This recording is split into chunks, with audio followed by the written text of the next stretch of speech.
players. Benedetta and Arlot, pero tatapatan ng Topak Hits ni Flap TC. Nakakamiss makita ang Benedetta at Paquito na maghaharap muli. Ay, nako, ang Oo. sarap panoorin ito. Ano to eh? Ito yung sino ang makaka-first blood. Nagalawan to eh.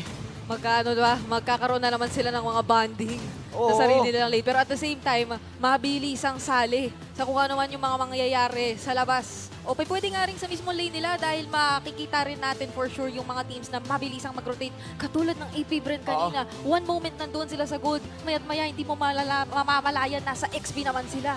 At tingnan nating mabuti dahil nag-stretching si Flap TZ.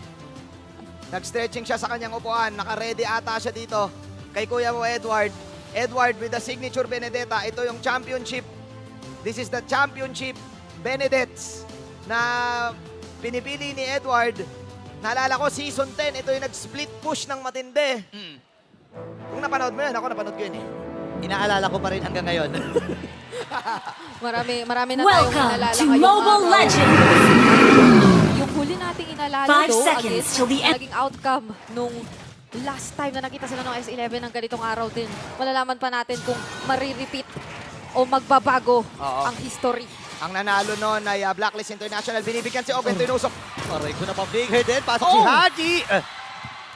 Nagamit na ang mga flickers ng ating mga roamers. So, ibig sabihin na magbaback muna si Ogwen. So may onting leeway ang pag-ikot dito ni Kuya mo Sensui kasi wala mang gugulo sa kanya. Tama ba, Brits? Grabe.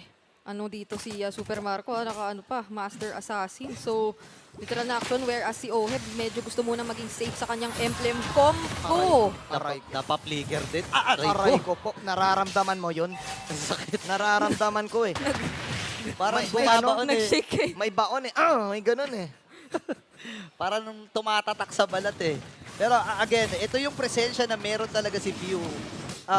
Yung Star Shutter na pwede mo kasing ipan-check ng mga bush eh. No? Double purpose eh. Pero level 3 pa lang si Kyle. Takbo mo na si Haji! Nako. Ang lagkit pare.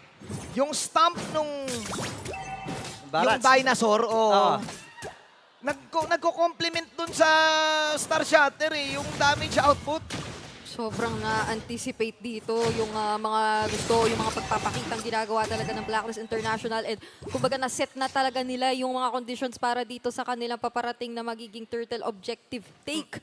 Kaya kung titingnan natin ngayon, napakaingat talaga ng kailangan gawin ng Blacklist International considering yung early presence pero may flicker naman sila na force out mula doon kay Q. Yun nga, nawala ka agad yung flicker dito. Pasok si Flap DC with the knockout strike. Tapos si Edward, Clicky Wave lang, level 4. Itong apat ng members mula sa Blacklist. Pero level 3 lang si Pew, Level 3 si View, pero nakita mo yung shaking and baking ng ni Flap TC tsaka ni Edward. Pagala ka, paramihan ang pinipindot. Oy, grabe oh! Lang Shortcut! Wait lang, may diversion play. Pasok dito si Haji. Alam niya nandun sa Midrigolan. At di na nagka-follow pa si Kyle TC. Reto yung nagamit na. Para lumakalas pa rin siya patatakasin dito ni Haji.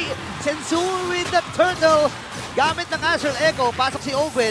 Nabitawan na rin niya yung kanyang primal rack. Ang sakit ng damage. Black TC ay narito rin. Tinamaan! Nagsor! Shutter! Mula kay Kapitan Pew. Pero di pa pala tapos dito ang Falcon sa AB Blend. Little Bird. Pero nandito yung follow-up. Super Micro. Para kay Super Marco. Ang layo nun, coast to coast. Tumama pa yung spear. Kakaibang prediction yun. Hindi naman agaran na pupunta doon sa tinitignan mo yung Spear of Destruction eh. Oo. Kailangan nape-predict mo talaga pero wait lang. Diversion. Aba, tuloy-tuloy ang laban.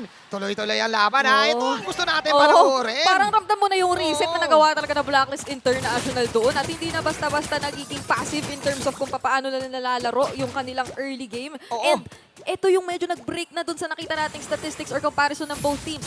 Blacklist International na this time ang nakasecure ng ating first turtle objective. At saka hindi na sila umaatras kasi yung pinapakita ng AP Brandon di ba? Ito, usually, magbabaka na, magre-recall ka na. Hindi pa re-recallin. Ganon din yung dapat maging mindset ng Blacklist International. Kahit habulin mo hanggang dulo ng walang hanggan, Basta laban is life. Tsaka may kita mo rin yung presensya ng Blacklist International, specifically itong si Haji. O pati, tinan mo, Tinan mo naman, pati crab ko, hindi ba inuultihan? Ayaw ibigay pati crab. Pindot na pindot si Haji. Kumbaga, teka lang, kailangan natin testing to eh. Nagkukultaw naman to eh. Mabilisan lang yan. Oo, kasi malaki yun eh. Yung Oo. crab coin na yun eh, umabot ng mga 150, 130 yun ng, ano eh, ng Oo, maaga eh. Yun yung parang isang bagsakan mo nang nafe-feel yung pag-angat ng gold. Compared to before na parang paunti-unti mo siyang nakukuha. Oo. Kaso yung action din na kanina pa natin nakikita. Ito na yung sinasabi natin, nasa XP lane na talaga. XP lane ng galawan. Burits, parang pindot na pindot ang dalawang teams na to eh. Alam mo, nakaka-relate ka ba dito? Ako nakaka-relate ako yung parang smooth na smooth yung galaw ko eh. Oo. May kilala lang ako na hindi. Oo. Oo, hindi ko nababanggitin. Oo, di nga naglalaro yun eh. Oo nga. Oo. Tignan natin. Anyways, eto na, 2-3. Pindot Okay. na pindot ang dalawang kupunan na ito. Ayan na, kita mo, daming moves. Oo nga, nagamit yung Earth Shatter dito And kahit easy, nabangga. At ngayon, nagkakain na rin. Yum. Yung sa likod, pero hindi na siya aabot. Dahil mamamatay siya sa kamay ni Edward. Oh, hep. Atras pabuno dito, pero si Flap easy ready din. Naghahanda ang Blacklist sa pag-ikot doon sa may bandang ibaba. Babanggain si Super Marco. Uy, sobra naman to. May diversion play, huwag kang Ay, maingay. teka lang. Sa likod, hindi. Uy! Hindi pumasok doon. Nandun yung Earth Shatter. Hindi tumama yung Star Shatter. Puro Shatter dito. Ngayon, pumasok din. Oh, With the Spear of Destruction, tumama yung stun. Sensui layo. Ipapabak pa nila dito. Oh! wait. Dumapalis. Ay, hindi, habulin pa rin. Habulin pa rin. Again, Flicker! Oh, Gwen with a kill! Hindi nila tinantanan. Ay, grabe. Hanggang ngayon, hindi pa rin pala. Pero nararamdaman mo na from AP Bren yung mas pag-iingat dahil nga kinoconsider pa nila or nirerespeto yung potential dito na magkaroon ng diversion play from Blacklist International. So, hindi sila sobrang agad-agad nagiging visible during objective takes na really pumabor sa kanila kasi naging maganda rin naman yung pagkaka-retry doon netong si Kyle TZ. Kumidable kasi mag-isa lang din halos siya na tumayo doon sa moment na yun. Kasi ano na rin yun eh, parang mauba mindset yun eh. Pag nakuha nila yung objective, di ba ganun yun? Pag nakuha nila yung turtle, hihiro tayo, titrade tayo at yun yung ginawa ng Blacklist International. Pero I think yung mind games dito is yung hindi kita tatantanan eh. Mala rest in peace, no? Mala Mike Enriquez. Hindi kita tatantanan. Tuloy-tuloy ang laban. Yung AP Bren, no? Hinabol talaga nila maging si Sensui. Siguro kapag pulado ka dito, dapat wag ka na mag-farm eh. Especially si Few, di ba? Pag nakaamoy ng dugo yan, hindi hinto yan hanggat hindi nakakakuha ng kill. Parang vampira eh, no? Di ba? Oh, pero sa baba, may pinaplano ata dito ang Falcons AP Bren. Dito pa yung kanilang mga minions. Mabilis. Edward dito, down to 15%. Ogren ay nakasilip din. Blacklist has the damage. Iba na to kagaya nung kanina. This time, may sapak silang nagagawa. But ang problem, yung macro. Eto na, okay. Edward, Yue. Okay. Ito ba yung macro hinahanap nila? May gugulong din sa likod. Back to Shield Unity. Flap TZ. Nilayuan lamang ang threat mula sa Blacklist. Reset para kay Kyle. Okay, hindi pa tapos. Di bata Okay, pasok dito si Haji. Pasok din si Edward.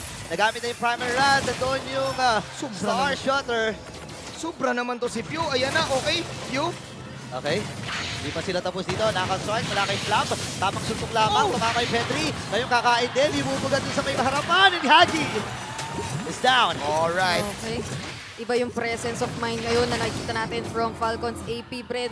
Yung maliit or yung mga malilit na bagay such as yung comms talaga na yung diversion wala na ay mas nakakadagdag lang sa kumpiyansa nila na hindi na masyadong mag-ingat sa kung saan sila pepwesto. At nakita naman natin yon kanina sa nakitang objective take. Ano, napakabilis ang reaction time ni Super Marco. Dash out. Sensui dive in.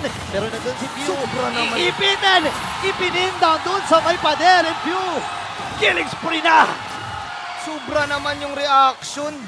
Sobrang tama din yung sinabi ni Bridge eh. Naka-countdown yung AP Bren dito sa cooldowns ng Blacklist International. At ayan! Oh no! Ni-retry pa. Ngayon, iipitin nila Ogwen. The boy with a sliver of health. Isa pa, ay sobra naman! Dito yung Dino, tumama yung missile expert. Hindi tinatantanan! Don't drop that tantanan! Don't drop that tantanan! Walang tatantanan dito! AP Bren, all through, everywhere, everything all at once! Yun na yun! At ang ganda lang ng ginagawa rito ni Flap TZ na sobrang pamemressure sa XP lane. So hindi pa natin masyadong nakikita din yung presence ni Edward na talagang nakaka-provide din ng respo. At nakikita rin natin ngayon na napapaganda yun ng sobra for Falcons AP Bren. Sunod-sunod na objectives lang and kills yung nasa-secure nila. Tsaka gusto ko yung ginagawa ng Blacklist dito. Nag-a-attempt sila kay Super Marco. Ilang beses nilang tinry. But then again, Yung reaction time eh. yung reaction time ng galaw. Nakadodge eh, oo, nakadodge eh. Ikaw din, yung reaction time mo, in-game code, lista mo na. Ay, may nakakuha na. Nako. Nakuha ni Reyes. Ay, nako. Ay, bilisan nyo kasi. Nako, Bilisan nyo. binibilisan din nila dito yung purple buff. Edward ay nakasilip lang. Kailangan niyang magmatsyag.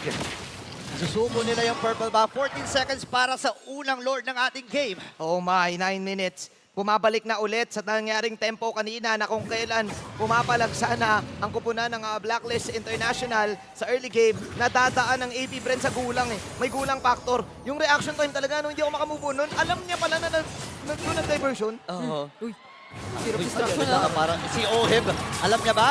Okay, BMA out. May mga resources na nagamit, even the Purify. So crucial ito para kay Oheb if ever man.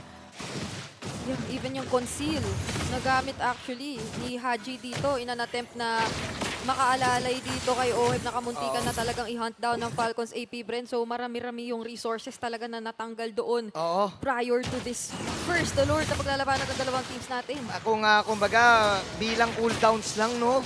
Yun talaga yung napipil ko dito eh. And para sa side ng AP Bren, nagpo-poke lang sila eh.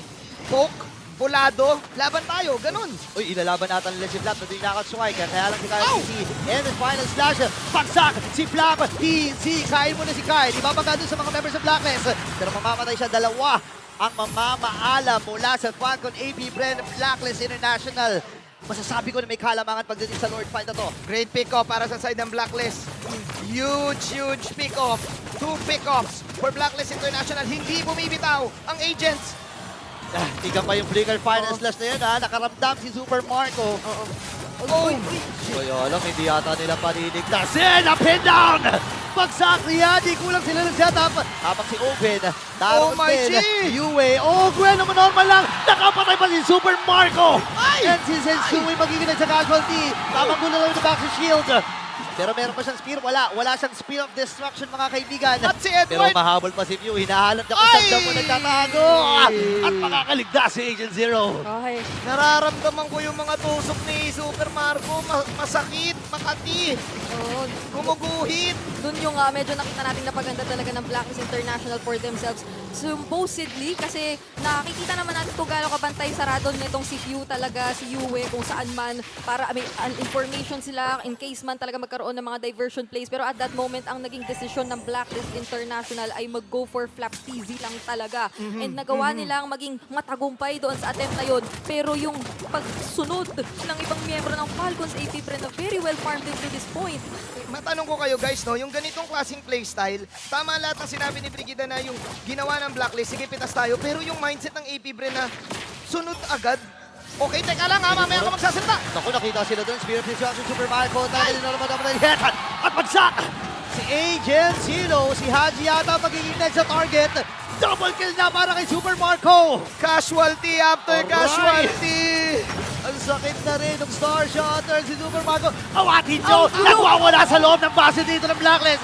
Atras muna. Few with a kill. Dalawa na lang ang natitira para sa Blacklist International. This might be it. Natama din dito yung missile. Blazing tuwad mula kay Oheb. Pero may ipin si Sensui. And ang Falcons AP Bren. Isa na lang ang inaantay. Napakahapdi